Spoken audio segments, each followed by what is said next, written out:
Hello friends, this is Radha and welcome back to my channel Ramayana study. Friends, आज के इस video में हम संविधान से संबंधित सभी महत्वपूर्ण क्वेश्चन को डिस्कस करने वाले हैं जो कि आपके एग्ज़ाम में पूछे जाते हैं। अगर आप किसी भी एग्ज़ाम की तैयारी कर रहे हैं तो आपके लिए ये वीडियो बहुत ही ज़्यादा यूज़फुल होने वाला है।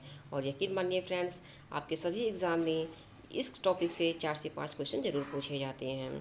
तो चलिए शुरू करते हैं। भारतीय संविधान का जनक किसे कहा जाता है? तो भारतीय संविधान का जनक डॉक्टर भीमराव अंबेडकर को कहा जाता है। संविधान की कुंजी किसे कहा जाता है? तो संविधान की कुंजी प्रस्तावना को कहा जाता है। संविधान के किस संशोधन को लघु संविधान कहा जाता है? तो 42वें संविधान संशोधन को लघु संविधान कहा जाता है। अनुच्छेद 1 में भारत को क्या बताया गया है? तो अनुच्छेद 1 में भारत को राज्यों का संघ बताया गया है। क्या कहा गया है? तो ये राज्यों का संघ कहा गया है भारत को। अनुच्छेद 1 में काफ़ी ज़्यादा इंपॉर्टेंट पॉइंट है फ्रेंड्स, आपके एग्जाम में कई बार रिपीटेड है। राष्ट्रपति अपना त्यागपत्र किसे देता है? तो राष्ट्रपति अपना त्यागपत्र उपराष्ट्रपति को देता है। भारतीय संविधान के स्थायी अध्यक्ष कौन थे? तो भारतीय संविधान के स्थायी अध्यक्ष डॉक्टर राजेंद्र प्रसाद थे। हमारे देश में अब तक कितनी बार आपातकाल लगा है? तो हमारे देश में अब तक 3 बार आपातकाल लग चुका है। अगला क्वेश्चन है, संविधान के किस अनुच्छेद द्वारा अस्पृश्यता का अंत कर दिया गया है? तो संविधान के अनुच्छेद 17 के द्वारा अस्पृश्यता का अंत कर दिया गया है। संसद के 3 अंग कौन कौन से होते हैं? तो संसद के जो 3 अंग होते हैं वह है राज्यसभा, लोकसभा और राष्ट्रपति। शून्यकाल का समय कब से कब तक का रहता है? तो शून्यकाल का जो समय होता है वो 12 बजे दोपहर से लेकर 1 बजे दोपहर तक का होता है। मीन्स कि 1 घंटे का जो समय होता है 12 बजे से 1 बजे तक का जो दोपहर में होता है वो आपका शून्यकाल का समय होता है। अगला क्वेश्चन है, मूल कर्तव्य को किस संशोधन द्वारा संविधान में शामिल किया गया था? तो 42वें संविधान संशोधन के द्वारा मूल कर्तव्य को संविधान में शामिल किया गया था। अगला क्वेश्चन है, विश्व में किस देश का संविधान सबसे बड़ा लिखित संविधान है? तो भारत का जो संविधान है वो सबसे बड़ा लिखित संविधान है जो कि विश्व में फेमस है। अगला क्वेश्चन है, भीमराव अंबेडकर ने संविधान की आत्मा किसे कहा है? तो भीमराव अंबेडकर ने संविधान की आत्मा संवैधानिक उपचार के अधिकारों को कहा है। मौलिक कर्तव्य का वर्णन किस अनुच्छेद में किया गया है? तो मौलिक कर्तव्य का वर्णन अनुच्छेद 51 क में किया गया है। अगला क्वेश्चन है, हमारे देश के तीनों सेनाओं का सेनापति कौन होता है? तो हमारे देश के तीनों सेनाओं का सेनापति राष्ट्रपति होता है। संसद के दोनों सदनों की प्रश्नकाल के ठीक बाद के समय को क्या कहा जाता है? तो प्रश्नकाल के ठीक बाद के समय को शून्यकाल कहा जाता है। संविधान सभा के सामने संविधान की प्रस्तावना का प्रस्ताव किसने रखा था? तो संविधान सभा के सामने संविधान की प्रस्तावना का प्रस्ताव जवाहरलाल नेहरू के द्वारा रखा गया था। भारतीय संविधान सभा की पहली बैठक कब हुई थी? तो भारतीय संविधान सभा की जो पहली बैठक हुई थी वो 9 दिसंबर 1946 को हुई थी। ये क्वेश्चन कई बार एग्जाम में रिपीटेड हैं। ये सारे क्वेश्चन सेलेक्टेड है फ्रेंड्स आपके एग्जाम के पॉइंट ऑफ व्यू से, और सारे ही क्वेश्चन आपके आने वाले एग्जाम के लिए बहुत ही ज़्यादा यूजफुल होने वाले हैं। अगला क्वेश्चन है, संविधान सभा का गठन कब हुआ था? तो संविधान सभा का गठन दिसंबर 1946 में हुआ था। भारतीय संविधान को बनाने हेतु भारतीय संविधान सभा में कितने अधिवेशन हुए थे? तो भारतीय संविधान सभा के जो अधिवेशन हुए थे वे 12 अधिवेशन हुए थे भारतीय संविधान को बनाने हेतु। भारत का संविधान पूर्ण रूप से कब तैयार हुआ था? तो भारत का संविधान पूर्ण रूप से 26 नवंबर 1949 को तैयार हुआ था। भारतीय संविधान कब लागू हुआ? तो भारतीय संविधान 26 जनवरी 1950 को लागू हुआ था। अगला क्वेश्चन है, भारत के संविधान में उद्देशिका का विचार कहाँ से लिया गया है? तो भारत के संविधान में उद्देशिका का विचार यूएसए के संविधान से लिया गया है। फ्रेंड्स, एडॉप्टेशन के जो क्वेश्चंस होते हैं, भारतीय संविधान के जो एडॉप्टेशन के क्वेश्चन होते हैं काफ़ी ज़्यादा इंपॉर्टेंट है और सभी एग्जाम में पूछे जाते हैं। तो ये क्वेश्चन आपको डबल स्टार टिक कर लेना है क्योंकि आपसे आगे पूछे जा सकते हैं। भारत के संविधान में जो उद्देशिका का विचार है वह यूएसए के संविधान से लिया गया है। अगला क्वेश्चन है, भारतीय संघवाद किस देश की पद्धति पर आधारित है? तो ये कनाडा की पद्धति पर आधारित है। भारत के संविधान में समवर्ती सूची की अवधारणा कहाँ से ली गई है? तो भारत के संविधान में समवर्ती सूची की अवधारणा ऑस्ट्रेलिया से ली गई है। भारतीय संविधान में राज्य के नीति निदेशक तत्व की अवधारणा कहाँ से ली गई है? तो ये आयरलैंड के संविधान से ली गई है। राज्य की नीति निदेशक तत्व की अवधारणा आयरलैंड से ली गई है। अगला क्वेश्चन है, भारतीय संविधान में मौलिक कर्तव्य की अवधारणा कहाँ से ली गई है? तो भारतीय संविधान में मौलिक कर्तव्य की अवधारणा रूस से ली गई है। लिखित संविधान का प्रारंभ किस देश से हुआ है? तो लिखित संविधान का जो प्रारंभ हुआ है वह अमेरिका देश से प्रारंभ हुआ है। मूल भारतीय संविधान में प्रारंभ में कितने अनुच्छेद थे? तो मूल भारतीय संविधान में प्रारंभ में 395 अनुच्छेद थे।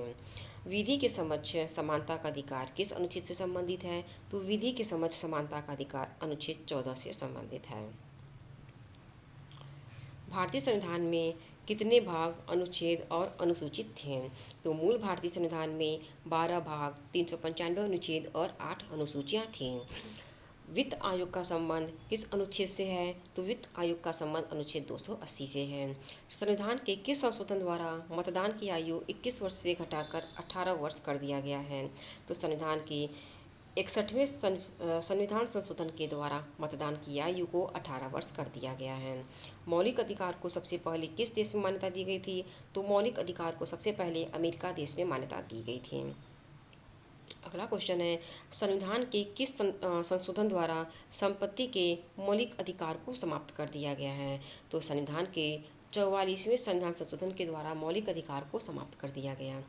भारतीय संविधान में कितने प्रकार के रीट जारी करने की शक्ति है? तो भारतीय संविधान में 5 प्रकार के रीट जारी करने की शक्ति है। बहुत ज़्यादा इंपॉर्टेंट पॉइंट है। संविधान में संशोधन की प्रक्रिया को किस देश के संविधान से लिया गया है? तो संविधान में संशोधन की प्रक्रिया को दक्षिण अफ्रीका से लिया गया है। प्रस्तावना की भाषा को किस देश के संविधान से लिया गया है? तो प्रस्तावना की भाषा को ऑस्ट्रेलिया के संविधान से लिया गया है। एकल नागरिकता का प्रावधान किस देश के संविधान से लिया गया है? तो एकल नागरिकता का प्रावधान ब्रिटेन के संविधान से लिया गया है। संविधान की व्याख्या करने का अंतिम अधिकार किसको प्राप्त है? तो संविधान की व्याख्या करने का अंतिम अधिकार सर्वोच्च न्यायालय को प्राप्त है। जब राष्ट्रपति एवं उपराष्ट्रपति दोनों का पद खाली हो तो राष्ट्रपति के पद को कौन संभालता है?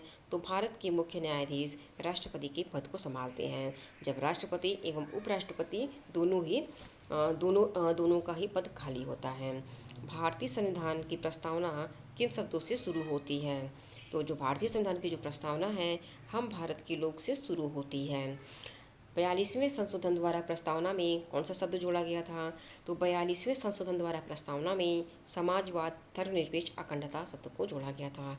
ये क्वेश्चन काफ़ी ज़्यादा इंपॉर्टेंट है आपके एग्जाम के लिए, क्योंकि ये कई बार रिपीटेड क्वेश्चन है। भारतीय संविधान को किसके द्वारा अपनाया गया? तो भारतीय संविधान को संविधान सभा के द्वारा अपनाया गया। कोई भी व्यक्ति किसी भी सदन का सदस्य बने बिना अपने पद पर कितने दिनों तक रह सकता है? तो कोई भी व्यक्ति सदन का सदस्य बने बिना 6 महीने तक अपने पद पर रह सकता है। जम्मू कश्मीर विधानसभा की अवधि कितनी होती है? तो जम्मू कश्मीर विधानसभा की अवधि 6 वर्ष की होती है। संसद के किस सदन को भंग नहीं किया जा सकता है? तो संसद के राज्यसभा सदन को भंग नहीं किया जा सकता है। राष्ट्रीय आपातकाल में कौन सा अनुच्छेद स्थगित नहीं होता है? तो राष्ट्रीय आपातकाल में अनुच्छेद 21 स्थगित नहीं होता है। राज्यसभा के कितने सदस्य हर 2 वर्ष बाद सेवानिवृत्त हो जाते हैं? तो राज्यसभा के 1/3 सदस्य हर 2 साल बाद सेवानिवृत्त हो जाते हैं। कोई विधेयक धन विधेयक है या नहीं, इसका निर्णय कौन करता है? तो कोई विधेयक धन विधेयक है या नहीं, इसका निर्णय लोकसभा अध्यक्ष के द्वारा किया जाता है। भारत एक धर्मनिरपेक्ष देश है, इसका तात्पर्य क्या है? तो सभी धर्मों का महत्व स्वीकार करना इसका अर्थ होता है। समान नागरिक संहिता भारत के किस एकमात्र राज्य में लागू है? तो समान नागरिक संहिता भारत के गोवा राज्य में लागू है, जो कि सिर्फ एकमात्र राज्य है। भारत के संविधान में आर्थिक योजना का विषय किस सूची के अंतर्गत आता है? तो भारत के संविधान में आर्थिक योजना का जो विषय है वह समवर्ती सूची के अंतर्गत आता है। भारतीय संविधान की 10वीं सूची का संबंध किससे है? तो भारतीय संविधान की 10वीं सूची का संबंध दल विरोधी कानून से है। पंचायती राज किस सूची के अंतर्गत आता है? तो पंचायती राज राज्य सूची के अंतर्गत आता है। फ्रेंड, बहुत ज़्यादा इंपॉर्टेंट ये क्वेश्चन है, कई बार एग्जाम में रिपीटेड है, आपको अच्छे से इसे लर्न कर लेने हैं। भारतीय संविधान छठी अनुसूची किस राज्य से संबंधित है? तो भारतीय संविधान की छठी अनुसूची मेघालय, त्रिपुरा और मिजोरम राज्य से संबंधित है। अगला क्वेश्चन है, नागरिकता से संबंधित प्रावधान संविधान के किस भाग में है? तो नागरिकता से संबंधित प्रावधान संविधान के भाग 2 में है। समाजवादी शब्द उद्देशिका में किस संशोधन द्वारा जोड़ा गया था? तो समाजवादी शब्द उद्देशिका में 42वें संविधान संशोधन के द्वारा जोड़ा गया था। संविधान को एक पवित्र दस्तावेज किसने कहा है? तो संविधान को एक पवित्र दस्तावेज B.R. अम्बेडकर के द्वारा कहा गया है। भारत के संविधान की उद्देशिका में कितने प्रकार के न्याय की व्यवस्था की गई है? तो भारत के संविधान की उद्देशिका में 3 प्रकार के न्याय की व्यवस्था की गई है। राज्य के आवश्यक तत्व कौन कौन से होते हैं? तो जो राज्य के आवश्यक तत्व हैं इनमें है जनसंख्या, भूभाग, सरकार और संप्रभुता। राष्ट्रपति पद्धति में समस्त कार्यपालिका की शक्तियाँ किसमें निहित होती हैं? तो राष्ट्रपति पद्धति में समस्त कार्यपालिका की शक्तियाँ राष्ट्रपति में निहित होती हैं। भारत के प्रथम उप प्रधानमंत्री कौन थे? तो भारत के प्रथम उप प्रधानमंत्री सरदार वल्लभ भाई पटेल थे। सबसे ज़्यादा समय के लिए प्रधानमंत्री पद पर कौन रहे हैं? तो सबसे ज़्यादा समय के लिए प्रधानमंत्री पद पर जवाहरलाल नेहरू रहे हैं।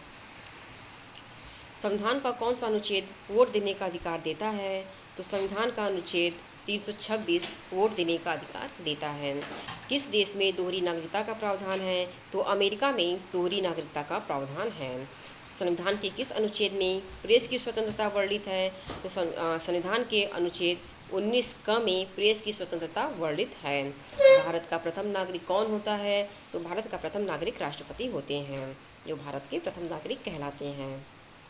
हमारे संविधान में वर्णित मौलिक अधिकारों का संरक्षक कौन होता है? तो हमारे संविधान में वर्णित मौलिक अधिकारों का संरक्षक उच्चतम व उच्च न्यायालय होता है। संविधान के किस अनुच्छेद में राष्ट्रपति पद की व्यवस्था की गई है? तो संविधान के अनुच्छेद 52 में राष्ट्रपति पद की व्यवस्था की गई है। संविधान सभा का संवैधानिक सलाहकार किसे नियुक्त किया गया था? तो संविधान सभा का संवैधानिक सलाहकार B.N. राव को नियुक्त किया गया था। संविधान निर्माण के समय कितनी अनुसूचियाँ थीं? तो संविधान निर्माण के समय 8 अनुसूचियाँ थीं। वर्तमान में भारतीय संविधान में कितनी अनुसूचियाँ हैं? तो वर्तमान में भारतीय संविधान में 12 अनुसूचियाँ हैं। झंडा समिति के अध्यक्ष कौन थे? तो झंडा समिति के अध्यक्ष J.B. कृपलानी थे। संविधान के किस संशोधन द्वारा दल बदल विरोधी कानून को मान्यता दी गई? तो संविधान के 52वें संविधान संशोधन 1985 के द्वारा दल बदल विरोधी कानून को मान्यता दी गई। लोकसभा में अधिकतम सदस्य कितने होते हैं? तो लोकसभा में अधिकतम सदस्य 552 होते हैं, 552। राज्यसभा में कितने अधिकतम सदस्य होते हैं? तो राज्यसभा में अधिकतम 250 सदस्य होते हैं। किस अधिनियम द्वारा बंगाल के गवर्नर जनरल को भारत का गवर्नर जनरल कहा जाने लगा? तो चार्टर अधिनियम 1833 द्वारा बंगाल के गवर्नर जनरल को भारत का गवर्नर जनरल कहा जाने लगा। संविधान का संरक्षक किसे कहा जाता है? तो संविधान का संरक्षक उच्चतम न्यायालय को कहा जाता है, जो कि उच्चतम न्यायालय को संविधान का संरक्षक कहा जाता है। कई बार एग्जाम में रिपीटेड क्वेश्चन है फ्रेंड्स, इसे आप अच्छे से लर्न कर लीजिएगा। राष्ट्रपति पर महाभियोग का प्रावधान किस देश के संविधान से लिया गया है? तो राष्ट्रपति पर महाभियोग का प्रावधान अमेरिका के संविधान से लिया गया है। सुपर कैबिनेट किसे कहा जाता है? तो सुपर कैबिनेट योजना आयोग को कहा जाता है। नियंत्रण महालेखा परीक्षक का कार्यकाल कितना होता है? तो नियंत्रक महालेखा परीक्षक का कार्यकाल 6 साल या 65 वर्ष की आयु तक होता है। भारत के लोगों के पास कितनी नागरिकता प्राप्त है? तो भारत के लोगों के पास 1 नागरिकता प्राप्त है। भारत में भाषाई आधार पर गठित प्रथम भारतीय राज्य कौन सा है? तो भारत में भाषाई आधार पर गठित प्रथम भारतीय राज्य आंध्र प्रदेश है। मिंटो मार्ले अधिनियम भारत में कब आया था? तो मिंटो मार्ले अधिनियम भारत में 1909 में आया था, 1909। राज्य की कार्यपालिका का प्रधान कौन होता है? तो राज्य की कार्यपालिका का प्रधान राज्यपाल होता है। किस अनुच्छेद में दोनों सदनों की संयुक्त बैठक का प्रावधान है? तो अनुच्छेद 108 में दोनों सदनों की संयुक्त बैठक का प्रावधान है। भारत में पहली बार जब आपातकाल लगा था तो उस समय राष्ट्रपति कौन थे? तो जब भारत में पहली बार आपातकाल लगा था तो उस समय राष्ट्रपति डॉक्टर सर्वपल्ली राधाकृष्णन थे। संविधान के किस अनुच्छेद में राष्ट्रपति शासन निहित है? तो संविधान के अनुच्छेद 356 में राष्ट्रपति शासन निहित है। भारतीय संविधान पर सबसे अधिक प्रभाव किसका है? तो भारतीय संविधान पर सबसे अधिक प्रभाव भारत शासन अधिनियम 1935 का है। भारत शासन अधिनियम 1935 का प्रभाव भारतीय संविधान पर सबसे अधिक है। धन विधेयक को पेश करने के लिए किसकी पुनः सहमति आवश्यक होती है? तो धन विधेयक को पेश करने के लिए राष्ट्रपति की पुनः सहमति आवश्यक होती है।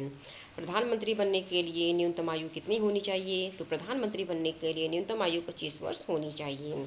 संसद के किस सदन को प्रतिनिधि सभा कहा जाता है? तो संसद की लोकसभा को प्रतिनिधि सभा कहा जाता है। संसद का कौन सा सदन स्थायी होता है? तो संसद का राज्यसभा जो सदन होता है वह स्थायी होता है, इसे कभी भी खंडित नहीं किया जा सकता। किस देश की संसद को सभी संसद की जननी कहा जाता है? तो ब्रिटेन की संसद को सभी संसद की जननी कहा जाता है। देश का सर्वोच्च विधि अधिकारी कौन होता है? तो महान्यायवादी को सर्वोच्च विधि अधिकारी कहा जाता है, जो कि देश के सर्वोच्च विधि अधिकारी होते हैं। राष्ट्रपति पर महाभियोग लगाने की सूचना कितने दिन पहले दी जाती है? तो राष्ट्रपति पर महाभियोग लगाने की सूचना 14 दिन पूर्व दी जाती है। भारतीय लोकसभा को कौन भंग कर सकता है? तो भारतीय लोकसभा को राष्ट्रपति के द्वारा भंग किया जा सकता है। लोकसभा के सदस्यों का कार्यकाल कितने वर्ष का होता है? तो लोकसभा के सदस्यों का कार्यकाल 5 वर्ष का होता है। संविधान सभा की संघीय समिति के अध्यक्ष कौन थे? तो संविधान सभा की संघीय समिति के अध्यक्ष जवाहरलाल नेहरू थे। मौलिक कर्तव्य को संविधान में किस समिति की सिफारिश को जोड़ा गया था? तो मौलिक कर्तव्य को संविधान में सरदार स्वर्ण समिति की सिफारिश के द्वारा जोड़ा गया था। संविधान के किस अनुच्छेद में शिक्षा का अधिकार किस शिक्षा का अधिकार बताया गया है? तो संविधान के अनुच्छेद 21 क में शिक्षा का अधिकार बताया गया है। काफ़ी ज़्यादा इंपॉर्टेंट पॉइंट है फ्रेंड्स आपके एग्जाम के लिए। फ्रेंड्स ये रहे वो संविधान के 100 टॉप क्वेश्चंस जो कि आपके एग्जाम में कई बार रिपीटेड हैं और आगे भी रिपीट किए जाएंगे। आज के लिए बस इतना है फ्रेंड्स, मिलते हैं अगले वीडियो में। अगर वीडियो अच्छी लगी हो तो चैनल को सब्सक्राइब कर दीजिए, लाइक और शेयर करिए। Thank you.